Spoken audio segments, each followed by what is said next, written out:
All right, there we go. Well, like I said, thank you so much for being here. If we haven't had the opportunity to interact or to meet, my name's Amy Oliver.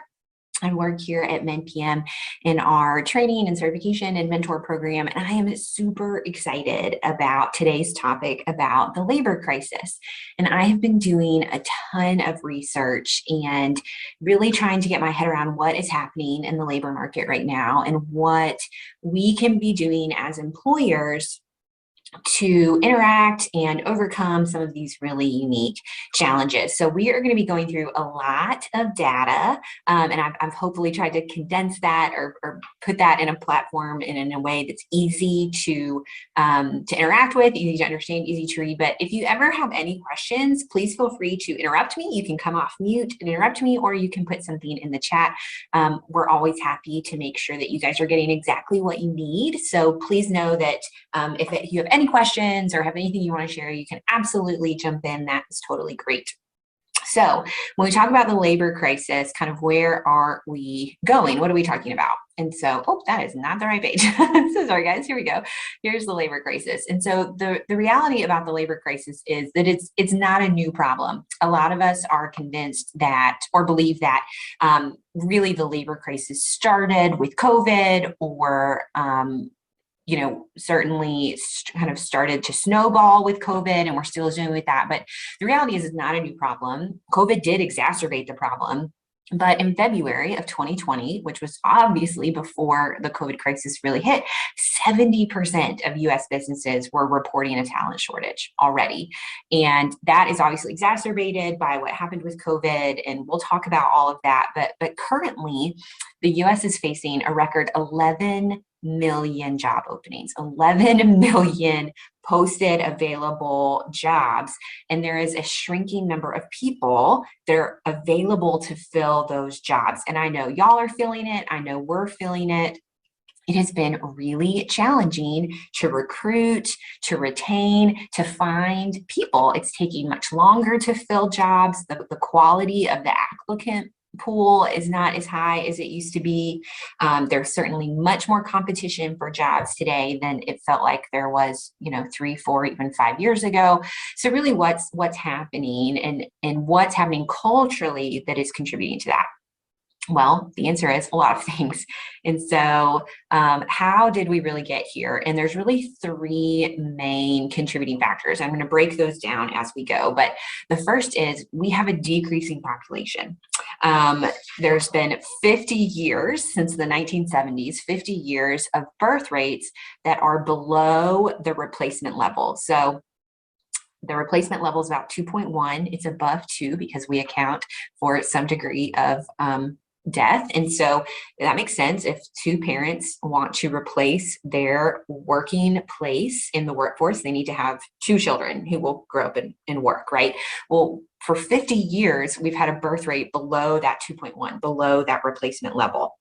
And in fact, the US population growth rate from 2010 to 2020 was the lowest since the decade after the Great Depression. It's been the lowest, slowest amount of population growth since the Great Depression. And actually, even that number is a little bit alarming when you think about not just how the population is growing, but the age and spreads of working adults, working people in the workforce. And because they are mismatched, we have a ton of boomers and not a ton of people entering the workforce. A record number of Americans are reaching retirement age and are nearing that 65 number. And in fact, by 2030, so in just 8 years, all baby boomers are going to be 65 years or older. And in 12 years, by 2034, older adults will outnumber children for the first time in US history since we've been looking at data. So in 8 years, all of our boomers are going to be retirement age. And in 12 years, we're going to have more adults than children in the United States for the first time in a really long time. The other thing that we really need to look at and dive into is not just our population. Population matters, but really what we're interested in is what we call the labor force participation rate, which is of all those people, of your population, who is working, how much of your population is participating in work. And obviously, we have groups of people at the beginning of our population, our children and young adults who we wouldn't expect to work. And we have folks at the end of the spectrum, those retirement age, 65 and older, who we also typically do not expect to work. So we know we're not going to have a 100% labor force participation rate, because there's groups of people we would not expect to be in the workforce. But what we've learned is that our labor force participation rate, the group of people that in our population that are working, has been decreasing even as a share of the population. And so it's really misleading, even when you think, well, our population is slowing but not declining, or it's declining but not at a rate that's worrisome. But even in these declining numbers, less and less of those people are working, which is what's creating such the tension and such the crisis right now of why can't we find people to work? And I know kind of everyone has seen that, like, why don't people want to work anymore? What's happening? And there's a lot of different reasons for that. One of them we're going to dive into right now is the decreasing population. And these are just 3 graphs that you can hopefully kind of see what's happening here. So there's kind of 3 buckets of working population ages that we look at.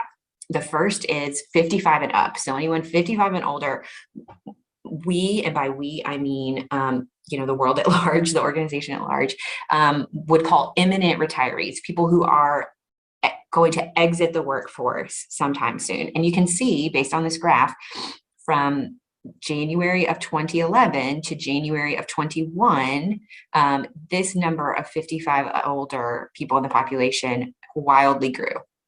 Tons more people age 55 and up growing in the workforce. And then we have kind of the middle group that we call the prime age workforce. And that's people 25 to 54, kind of in your prime working years. And you can see that kind of shifted and moved. But for the most part, from January 2011 to January 2021, there are more of that age people in the workforce. What's really kind of alarming is the 16 to 24. And those are folks who are entering the workforce, obviously getting jobs out of high school, getting jobs out of college, people at the beginning of their career. Now, ideally, you would have a similar number of people entering the workforce as you would have leaving the workforce, right? But you can see here that's not happening. The number of people entering the workforce is steadily declining. So in 10 years, we've had an increase of people leaving the workforce and a decrease of people entering the workforce, which is creating some of this tension, not to mention it's not only tension from a sheer numbers perspective, but it's also tension from a workplace experience or workplace knowledge perspective.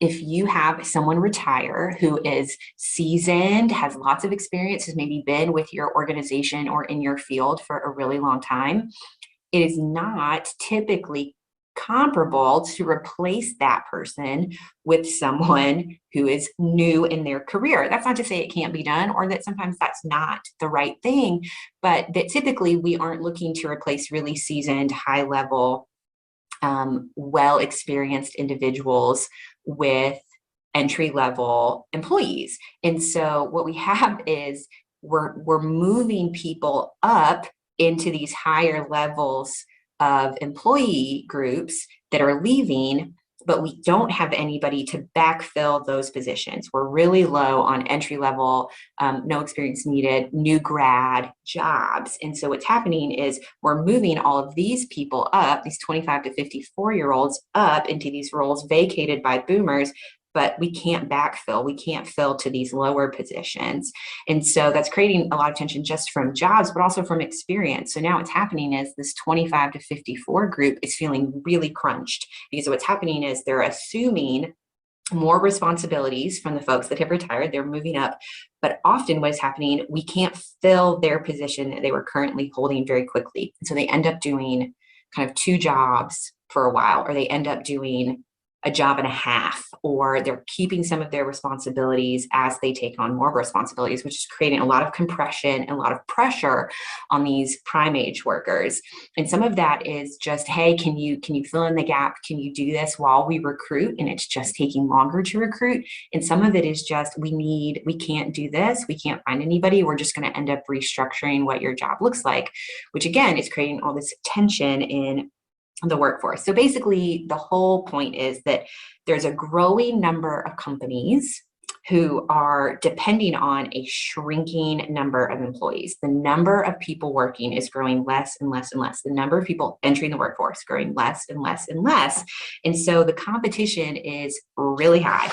And I'm sure you guys are feeling that. You guys know that. In fact, if you look at this graph, which I really like, and it's not going to all be data heavy in the next little bit, I promise we're going to jump out of this, but obviously COVID, it kind of exacerbated things. And so really quickly, if you look at this, this is looking at the US labor force in February 2020, obviously pre-COVID, and measured through January 2022, which is the most recent data we have, but pretty recent, it's only March. So if things had continued exactly as they had in February, if things in January 2022 looked exactly as they did in February of 2020, we would be behind about 875,000 people, which is not, that would hurt, but that's not totally crazy. Now, projected where we actually are, we actually need about 3.2 million more people in the labor force to recover where we were on the labor force participation rate. So we're behind where we were in 2020. We still need 875,000 people just to get where we were in 2020. But if we want to maintain our participation rate of where we were in 2020, we need 3.2 million more people. And that's why everything is feeling like, why can't we find anybody? It's because there's 11 million jobs and there's not people applying for jobs. There aren't people to fill those jobs. We're going to talk a little bit about people that are choosing not to work, but part of it is there just aren't the physical bodies. There aren't people to fill in these gaps. So we've got the population, but we do not have enough people who are willing and able to enter the workforce. So what's happening with that? So I'm just going to go over this really quickly just because I think it's interesting. What's happening with the slow population growth? Why have we had declining birth rates for 50 years? What's really happening? The answer is it's very complicated. It's very nuanced. But just a few things that have happened, obviously, industrialization. As we have grown from, rural communities, everything is moving into much more industrial. And in a previous world, children became assets to families. And by assets, I mean financially contributed to families at a much younger age. And so, the old picture of, a 12-year-old boy could start working on the farm and help the family business and contribute. That doesn't really happen anymore. And so children became gradually, the age that they contributed financially to families became older and older and older. And so they ceased to be economic assets early. And additionally, not only are they not contributing financially anymore, it's also more expensive to have them. In modern economies, kids are typically seen as liabilities, especially in their younger years. And raising a child from birth to age 17 costs the average family over $200,000, more than the cost of their home. And so obviously those things are contributing to people deciding to have less children or to have them later. Obviously, urbanization is a thing. It's a weird but very true fact that people in cities tend to have less children than people in rural communities. And so as people have shifted from living in rural communities to living in cities, population has followed that. Weirdly, secularization has also followed that. We know that people who identify as religious, kind of regardless of what that religious affiliation is, tend to have more children. And so as people who identify with any kind of religion is decreasing, so is the number of children. The decline and delay of marriage, obviously we know that folks who are married tend to have more children than unmarried people. That's just statistically true. And so as marriage rates are falling or people are delaying getting married, so is the birth rate. And so maybe, families that were getting married in their 20s were having 4 children. Now families who are getting married in their 30s are having kids much later and only having 2 children or whatever that may look like. We know that women's education and employment obviously contributes to the population. When women tend to be educated and employed, they tend to have less children. That's not always bad. We know that having a career is not at odds with having a family. And actually, the birth rate is highest among women with graduate degrees. But that means they're having children later. They're delaying starting a family. So debt and delayed college enrollment is another one. Obviously, people are delaying having children to pay off debt. Rise to get down some of that first. And then unemployment and economic uncertainty contribute to all of that as well. People need to delay having kids when they're not certain of their financial future. So all sorts of reasons why the population is not growing right now. So what about the labor force participation rate? Basically, why don't people want to work anymore? That's really the question. The dropping population is a concern, and we're going to talk about what to do about that. But also of this population, less and less people within the population don't want to work anymore. And why is that? Well, there's a lot of contributing factors. Again, very nuanced, but we're going to talk about some of these things just really briefly. So just in FYI, 2.4 million people, 2.4 million women left the workforce in just 1 year. We know some of the challenges that face women are a little bit different than challenges that face men in the workplace. A lot of this is that, particularly in COVID, the industries that employed a majority of women, like service and retail and travel and tourism, were the first to be shut down. And so some of those women leaving the workforce were not necessarily by choice, but by nature of the type of work that they did that was directly impacted by COVID.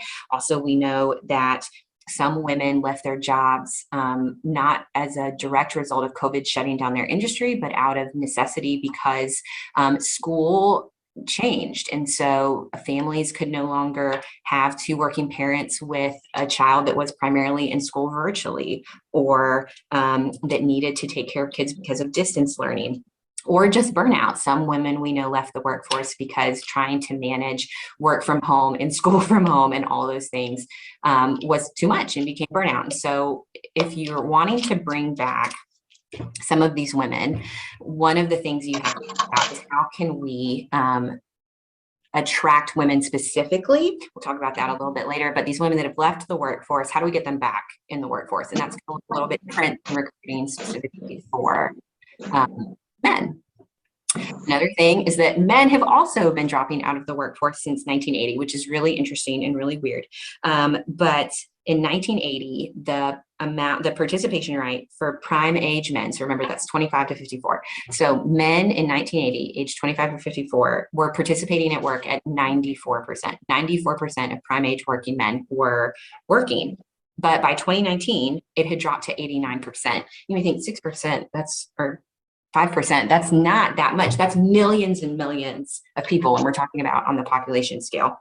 So about 2.6 million prime age men are no longer searching for a job. I'm so sorry, I'm gonna mute one of you before we. Okay, so what happened to those 2 million men? What's also interesting is that as boomers were leaving the labor market, so right now, as boomers are leaving, the total number of men is not growing. So from 2004 to 2020, the number of men in the workforce did not grow, but the number of men not in the workforce grew exponentially by 70%. So we've got this huge group of people, both men and women, who are not participating in the workforce right now for a variety of reasons. And like I said, recruiting men is going to look very different than recruiting women, because we have to meet their needs very differently, because they're leaving the workforce for very different reasons. One of those reasons is boomer wealth. Okay, so this is really interesting and fascinating to me, but basically boomers, the largest generation of working and really the first generation to be majority double income, because women entered the workforce so strongly, that they accumulated an insane amount of wealth. And so the work ethic of these 76 million baby boomers just amassed a ton of wealth. And so by 1995, so think about this, 1995, large female boomer population was 33 to 49. So prime working age, and combined with their husband's income, they were earning the largest increases in household income in recorded history. So the boomers have earned more money than any other group of people in the history of the world. And so what this means is that boomers flourished in their peak earning years, and provided more support, more funds for their millennial and younger children. And so people who had to enter the workforce really young because their parents could not afford for them to go to college, or had to work while they were in college, or had to work because their parents, they couldn't continue to live with their parents, was no longer available. That was no longer a burden. That was something that boomer parents were able to relieve from their children. And so things that motivated people to enter the workforce, like I'm 18 and I can't live at home anymore, or I want to go to college, but my parents can't afford it, or I'm not going to go to college, so I'm just going to immediately start looking for a job, were no longer motivating factors. In fact, millennials, and I keep doing this because I'm a millennial, millennials are expected to inherit $68 trillion from their boomer parents. That's 68 trillion with a T by 2030. Which will make them the wealthiest generation in history. And so we know that one of the blessings of wealth is also a curse, because what you do is you slip into what's called delayed responsibility. So 13% of millennials did not get their first job till they were older than 20, which is the oldest, or the largest gap in the historical work data that we have. We already had this slow decline of men starting from the 1980s. The boomer wealth decreased the motivation and need for employment in millennials. It also decreased their motivation and need to move out. In 2014, the first time since 1880, more men were living with their parents than with a spouse. I'm saying again, in 2014, for the first time since 1880, more men lived with their parents than lived with a spouse. Like, they just are not, because of the support, because of the wealth, they are just not motivated to get out on their own. And I'm not saying that's a bad thing. I'm just saying with more wealth has afforded more flexibility or more delayed responsibility. People feel free to not take the first job that's offered to them. People feel free to pursue multiple degrees, including high-level graduate degrees. People feel flexibility to wait until their dream job appears, because they have the support from their parents. Again, that's not always a bad thing, but it does mean that less people are entering the workforce than had previously. Another thing that is affecting our workforce participation rates is the opioid epidemic, which I know y'all are very familiar with. The question of, as our number of people in the population who are unable to work due to addiction is growing, that means that there are less people able to work. And we have more people obviously addicted to drugs now than we ever had before, in part because of the opioid epidemic.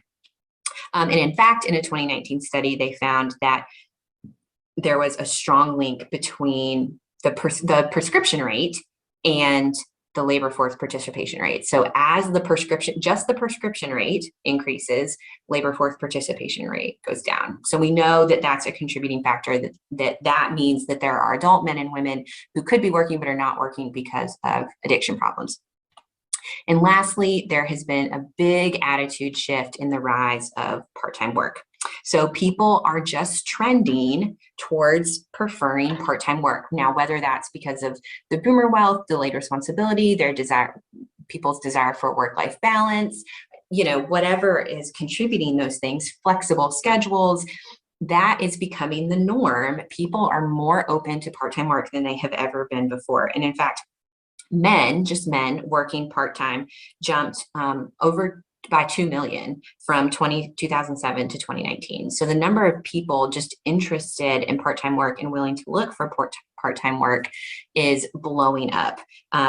And some of that is forced. So the Great Recession in 2008, 2009 erased a large portion of full-time work. And so some of those people were forced into part-time work because of the economic crisis from then. But what's interesting is those people are not returning to full-time work even now, even after the economy has really stabilized, after there's been a surge in jobs availability, like we talked about earlier. These people are not returning to full-time work. And in fact, what we have found is that people are working about 12% fewer hours than they worked in 2000. So from just 20 years ago, people are working about 12% less. So there's really just this desire to work less, to work part-time. There's lots of reasons and reasons why people might feel that way. So really the heart of why we're here, what is it we can really do? What are the expectations? And the thing is that there are going to be some really painful consequences from our current demographic shift that are unavoidable. We have a low population, or we have a shrinking population. Of that population, we've got a shrinking number of people who want to work, who are willing to work, and competition is only going to get more fierce. People are only going to become more picky. A lot of things are going to happen, and nothing is going to solve that crisis overnight, unfortunately. But I really believe, after looking through all this data and reading this, that people who are smart, people who study the data, people who are creative are going to fare much, much better in the coming years until we kind of recalibrate what this looks like. So what can you do? And we're going to talk through all of these things kind of one at a time. So the reality is the only way to fill the millions of jobs that remain unfilled is to grow the size of the labor force. Just a quick stat of numbers. Again, there are about 11 million jobs open in the United States right now, and there are only 6.5 million people on unemployment. So if you were to hire every single person on unemployment tomorrow, we would still have about a 4 million person gap. Okay, so how do we fill that gap to get people into the jobs that you're recruiting for, that we're recruiting for? Well, we have to grow the size of that labor force. One option to that is immigration. And I know immigration raises a whole set of social and political and economic and demographic questions, and there's no one size fits all answer, but the data shows that immigration really needs to be a consideration as we talk about how do we fill these jobs. Obviously, one major component of that is that immigration has become culturally less popular. It's been less supported since 2016. This is due to a bunch of factors, but the U.S. is currently sitting on about 4 million work visa applications. So we've got 4 million immigrants who are willing to come into the country and work, and the United States government has not approved those applications. So is an injection of 4 million people going to happen overnight? No. Is an injection of 4 million people going to totally solve the labor crisis? No. We have 11 million jobs open. But it is a solution. Now, it will become increasingly difficult because the trends that are happening here in the United States are also happening globally. And so, we're not the only people, the only country facing a labor crisis. And so there will probably be, we expect, less immigration applications, less immigrants coming to the United States looking for work in the future. But we've got to start somewhere. We've got to get more people into our labor force. Another one is to what I would call engage people on the sidelines. So what I mean by that is we've got a population of people who can work. And within that population is a group of people who are choosing not to work. How do you get those people back into your workforce? And that's really the question. And so when you're thinking through when you're posting jobs, when you're recruiting, how do you recruit to someone who maybe was forced to retire early because of COVID, but is still in their 50s? How do you recruit to women who left the workforce because of changing school and therefore changing childcare, and were working 2 years ago, but are not working now? How do you get people who are not currently on unemployment or not currently looking for a job, but have the ability to work? How do you get them back in the workforce?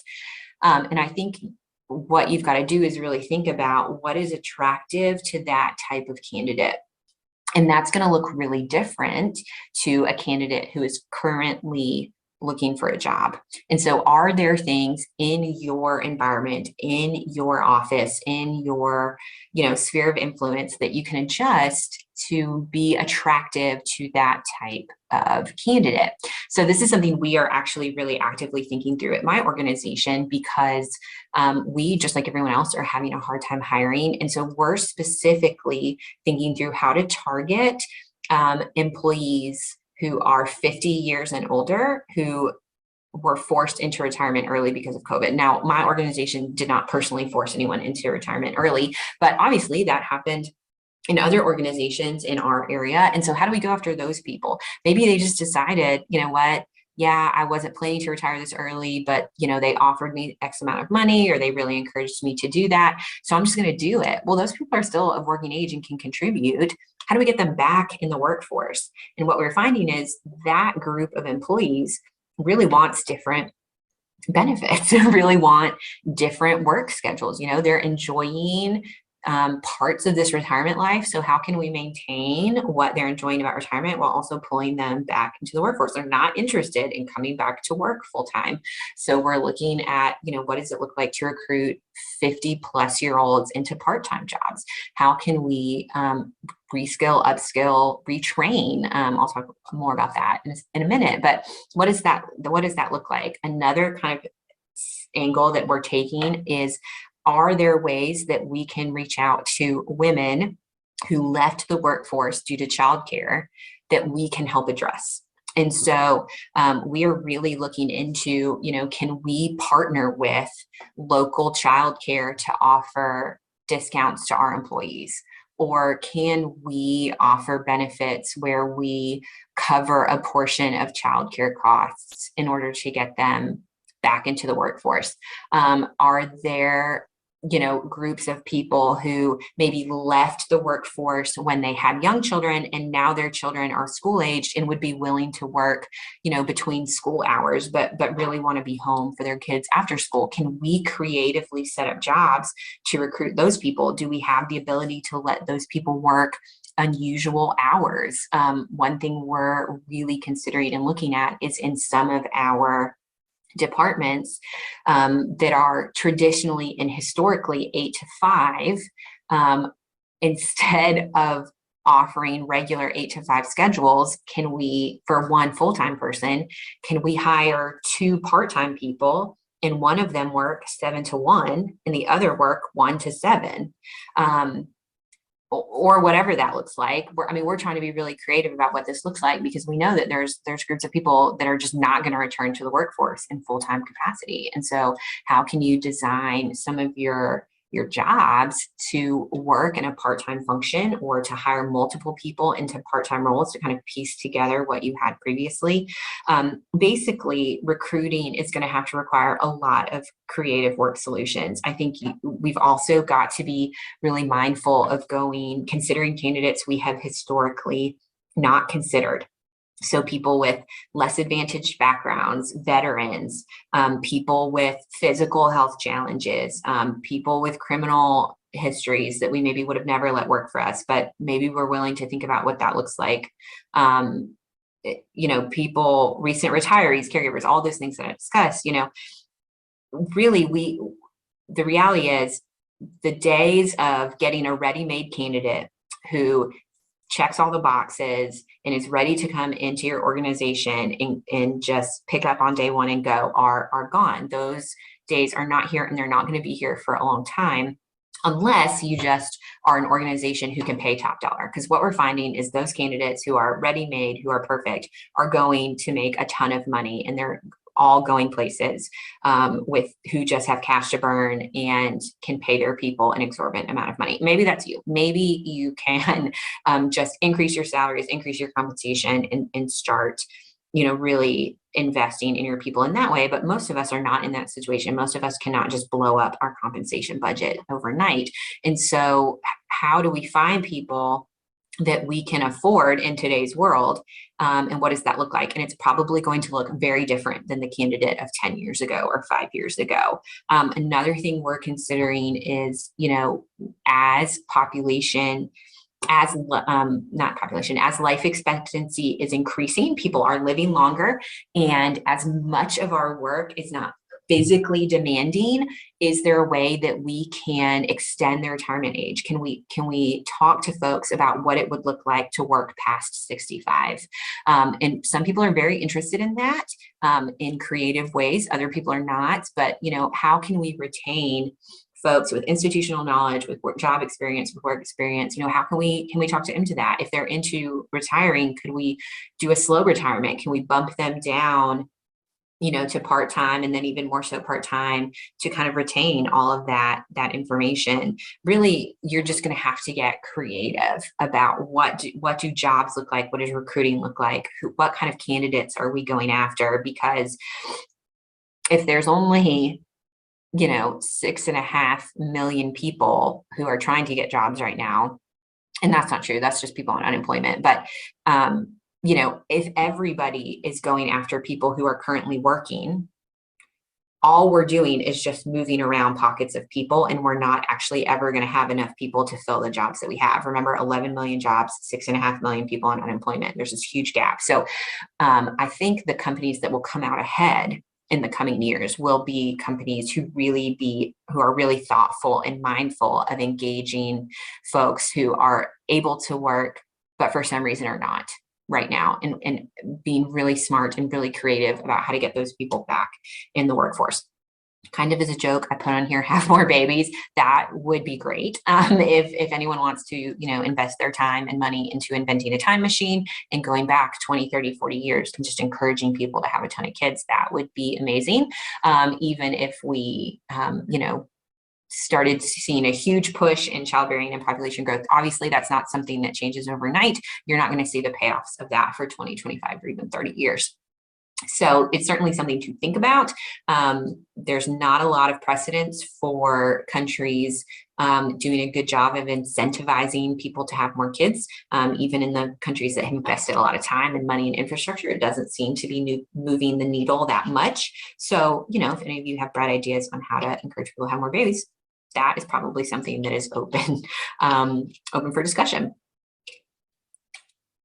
You're going to have to embrace the job freedom mentality. I think this is really interesting, but kind of everything we talked about a second ago.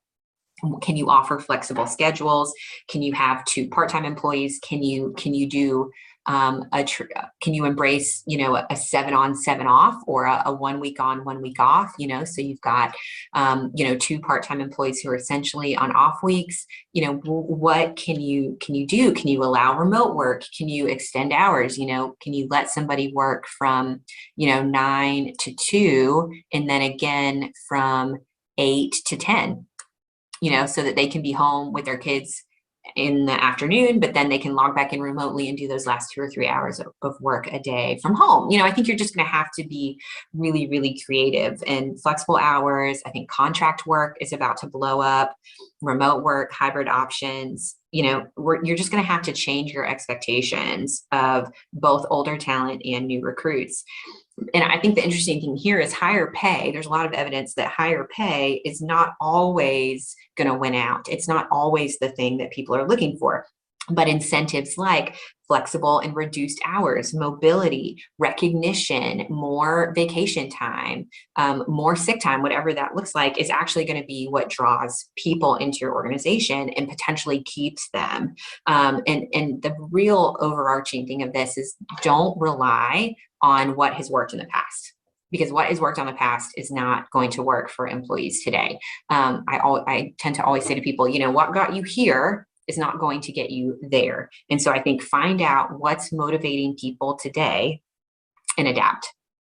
Find out why candidates are turning you down. Find out why candidates are leaving, or why employees are leaving your organization, and then use that data creatively, or use that data to come up with creative solutions to keep people. Obviously, reskilling, upskilling, and alignment is going to be huge. I think finding like I said, you cannot assume you're just going to find the right talent anymore. I think that those days are just gone. You're not going to have tons of applications of tons of qualified candidates anymore. That's just no more. So what you've got to do is build a talent base for yourself. Can you partner with local colleges and universities to create a talent stream that comes to you, whether that's through internships or, special programs? What does that look like? Can you work with your attorney to talk about, paying for some education and paying for some training in a service agreement? We'll send you to get your coding certification, but you've got to work for us for 5 years. And if you leave before 5 years are up, you owe us a certain percentage of what we invested in you. I think that is about to blow up and be huge. I think upskilling, if you've got current employees who are interested in other opportunities, can you train them? Can you move them into other roles that maybe you hadn't considered for them before? Can you reskill them? Providing on-the-job training for new recruits, anything that takes the talent that you've got, the applications that you're getting, and even if they're not ready for the job, what's going to make them ready for the job? Can you maybe your folks that are retiring, can you talk them into staying on at 10 hours a week to train somebody who's new, to train one of those entry-level people, because you just can't find people with the experience that you're expecting. Creatively recruit, like we've talked about, what does it look like to recruit somebody in their 50s who was forced into early retirement is going to be very different than recruiting a woman in her 40s who now has all school-age children who left the workforce because of childcare reasons. Really thinking through what is going to get those people back into your workforce, what's going to get those people interested in your work. And that's really challenging. And I think one of the things I think people are going to have to be really creative is, it's not going to be enough to just post a job on Indeed or Facebook anymore. I think that's not going to work. I think you're going to have to really engage people through community events and social networks and sports leagues and places where people are to get them back into the workforce. I think you're just going to, let me move this, I'm so sorry. I think you're going to have to, be really active in recruiting. And in fact, I would say that I think recruiting is about to look entirely different in the next 5 years. I think it will be primarily sourcing. If you're not familiar, sourcing is going out and looking for candidates. So, are you using techniques where you try to find your own candidates? And how do you do that? And what does that look like? Does that look like, Googling on Indeed? Does that look like using your current employee base to find other people? Does it look like, going to colleges and trying to recruit through job fairs? How do you source? How do you find your own employees? I think that's about to be huge in the recruiting world. I think the days of just combing through applications are just, going to be no more. Be really active in your recruiting. Think about what your recruiting process looks like, obviously. But the biggest name of the game, I think, is going to be retention. The hardest thing right now is to hire. So the best solution is to not hire, right? The best solution is going to be proactive in keeping your people. And I think that's going to be really, really challenging because it's very tempting for your employees to think the grass is greener, to accept a job for more money, to to take a remote job if you don't offer those options. I think you've just got to be mindful of what is going to keep your people in your organization. I'm a big believer that studying failure is not the same as studying success. So, if you can do exit interviews all day long, and you should, and if you're finding out why people are leaving, that is not the same as finding out why people are staying. So do stay interviews. We're going to do a webinar on that soon. Find out what is attractive about your organization and how can you keep doing that. Obviously, we're going to add to things. We're talking about being creative, making up solutions. You've got to do that, but don't let go of the reasons why people stay. In fact, I thought this was really interesting. In 2012, 1 out of every 5 women in college was a single mom. Well, that means all those single moms that were in college are almost all in the workforce now. Well, how can you engage single moms in a way that makes them want to stay in your organization? That might look different than other groups of employees, other employee sets. So I think we're just going to have to really think about and shift our focus on what makes people stay. What are benefits? What are, you've got to look at management and leadership structures. You have to look at pay. I think that's certainly an option. And how do you get people not just to stay from going to another job, but stay past retirement age? It's really interesting if you look at Japan. So they're kind of a few years ahead of us in this whole crisis because they boomed earlier than us and their population grew. Their population shrunk faster than us. So they're a couple years ahead of us in this problem. And their labor participation rate for people 65 and older has increased all the way to 25%. 25% of people 65 and older in Japan are working. And that's because they've had to do that to keep their economy from collapsing. They've had to think about how to engage people who historically weren't working. So I think that's going to be the US. I think we're going to really have to start thinking through what's going to happen as these boomers start to retire in the next couple of years. How do we keep them in the workforce? So I know that's kind of a quick overview.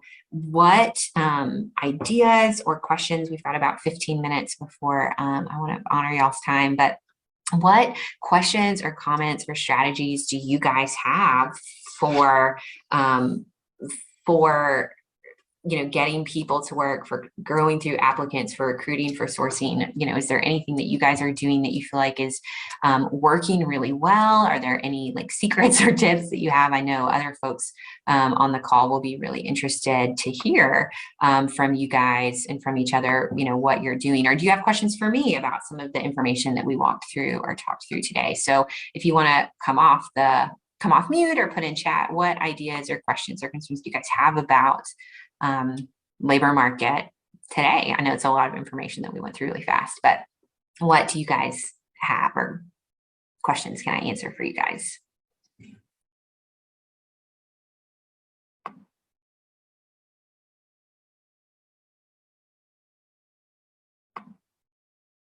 Okay, I don't want to keep you guys on if you don't have anything. I'll stick on for a few more minutes, but just know that we're going to do an upcoming webinar on stay interviews, which I think are a great resource and a great tool for kind of doing that research that I talked about for finding out why people stay. It looks like Eric asked a question: Are there areas groups are exploring outsourcing options instead of employment options?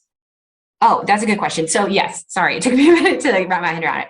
What areas in your offices or in your organizations are you thinking of outsourcing? Are there any that you guys have that you thought, this is just too much trouble to recruit for, or we're having a hard time finding quality candidates for? We're considering outsourcing this. I know a lot of folks are outsourcing billing and coding. Some folks are outsourcing HR. I know some folks are outsourcing transcription. I mean, there's all sorts of things. So if you guys have that, certainly share anyone who's outsourcing. BJ, I have more of a problem getting the people that I have working to be hard workers. It's like you owe them. Yes. So that is a big shift, right? Like we talked about, people are shifting that work freedom mentality. It used to be that people worked to live, right? And so every part of their life was kind of scheduled around work because work was the mechanism that kind of allowed every other piece of your life to happen. But that has really flipped on its head. The cultural mindset has shifted that now we're not scheduling life around work. Now we are scheduling work around life. And so that can feel really jarring. And so I don't think that we just have entire sections of generations that aren't interested in working hard. I think working hard looks really different. And that's not to say you don't have low performers and people who are lazy. We all do. But, I think kind of engaging those people and finding out, well, what's happening? What is it you expect that you're not getting? What do you need to show up 100%? Are expectations clear? Are there benefits that we're not giving you? Are there needs that you have that we're not meeting? Because it's this total cultural mindset shift of work flexibility that just we have not seen in the US workforce before. I mean, I think about my parents who are in their 60s. And my grandfather, certainly, who's in his 90s, he worked for one organization his entire adult working life. And he, went to work every day, and, the company said jump and he said how high, and, he retired from there, and that was his whole work life, and then my parents switched jobs a few times, not a ton, but, maybe 2, 3, maybe 4 times in their working career, and are now retired. And like, I'm a millennial, and it's well known, millennials are changing jobs every 2, 3 years, so the approach to work, the mindset of work is just shifting, and it's really hard to wrap your head around what that looks like. BJ, I'd be interested to hear, like, do you feel like how are you engaging that? Like, for people that you feel like are entitled or are not working as hard or contributing as highly as you would like them, have you been able to do anything to re-engage those folks, or is it just struggle bus all the time? What other questions or ideas or contributions do you have? I mean, I think you guys are having to be really creative every day. Is anyone sourcing? Do you have any steps or tips or tricks about that?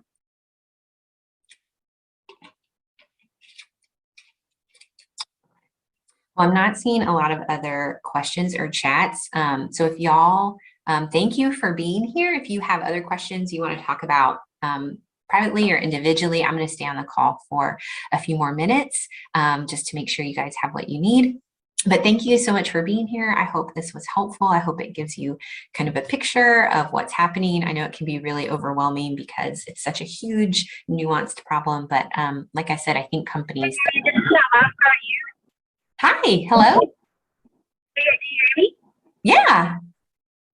How are you? I'm great. Do you have a question? Yeah. Do you do like one-on-one coaching? Do I do one-on-one coaching, or how do I feel about one-on-one coaching in? Or do you do? I'm sorry, I'm having a hard time hearing you. Say that one more time. I'm one-on-one coaching.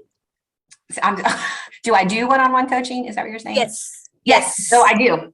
So, and we do a lot of one-on-one coaching in my my organization. But yeah, I personally do a lot of one-on-one coaching.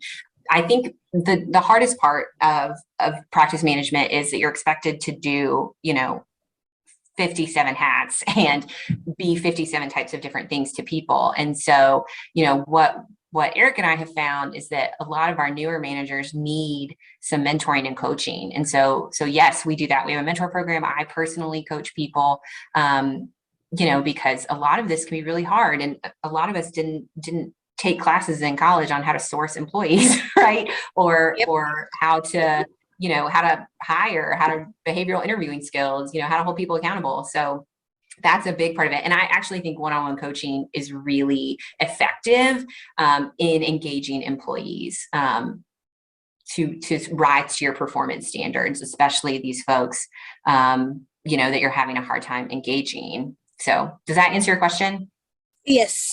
Okay, great.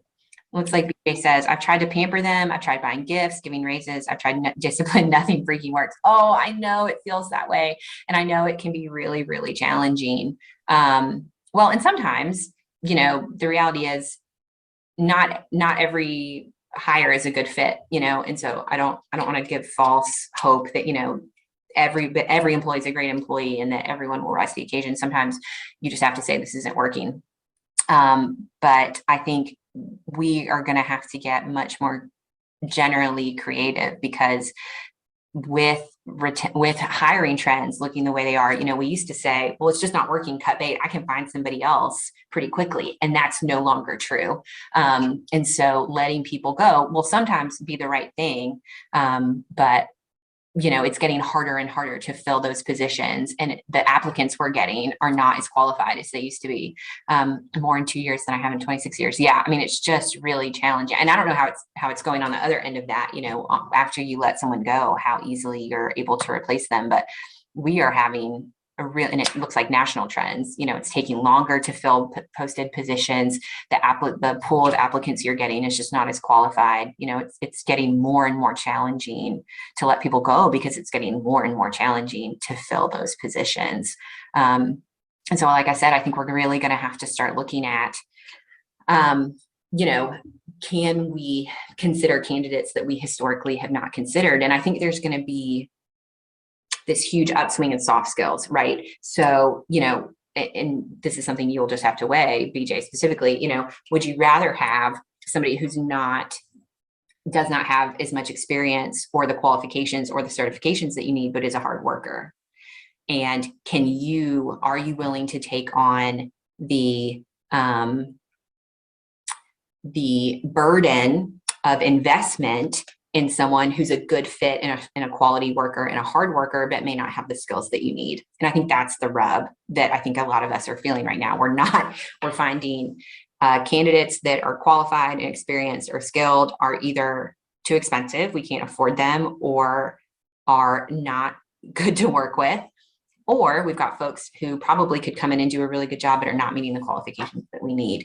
I'll take hard worker over skills fast. Yes. So what does it look like to recruit for someone who's a really hard worker, but maybe doesn't have the skills you need? That's a totally different type of recruitment, right? That's a totally type of different job post. How do you interview for soft skills? How do you prioritize job skills?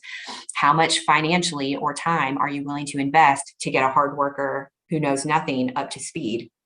And those are really difficult things you have to consider, and they will take a lot of time, a lot of training, and to some degree, some financial investment. But we are seeing a shift in that too. We're hiring people we would have never hired 5 or 10 years ago because we had 3 years of experience required. Well, guess what? We struck that from everything, because 3 years of experience doesn't tell me that they're a good employee, and it doesn't tell me they work hard. And so we've actually said we don't actually value that. We value a different set of skills, and we can teach you the rest. So figure out what you can teach people. And there's different levels of risk, right? Are you willing to teach somebody from zero billing and coding? Maybe. I mean, that's pretty risky. Are you willing to teach somebody from zero front office work? That's typically an easier and better. It feels less risky to do that. So, really thinking through in your organization, what jobs can we ease off some of our expectations, and how do we specifically recruit for soft skills instead of job experience? It's going to be really hard. Let's see. I know as a small practice, we're needing to up our game in our training and educational process for employees. Yes, still struggling to have the time and resources to meet our goals, but have implemented additional step-by-step training. Yes, Eric, I think that's a great point. I think, as you bring on people, they're going to need extra time. They're going to need extra time in onboarding, extra training. What you offer them in terms of resources, I think, is really going to have to change. I know that's hard. I know we're already strapped, right? We already are short staffed. We already don't have the time and money and people that we need.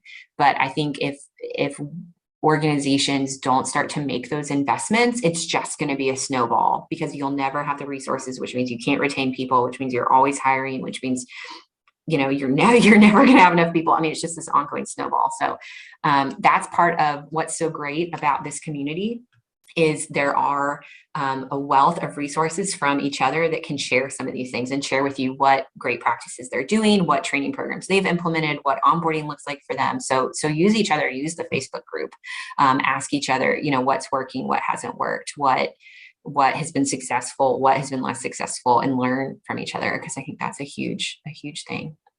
It is right at 8 o'clock, so I don't want to keep you guys. I want to be, very mindful of your time. We're so thankful you're here. I hope that this was helpful. I hope that it's at least generated some ideas. As always, if you have questions, you can reach out to me through the Medpm group. You can always email me. I'll put my email address in the chat really quickly, just for anyone who wants to reach out to me that way. We are always happy to help. And so I hope you guys have a great night. It's spring break season in the part of the country that I live. So I hope if you are close to spring break that you're able to enjoy that. And we will see you guys next time. So thanks so much. You guys have a good night, and we will talk to you later. Bye.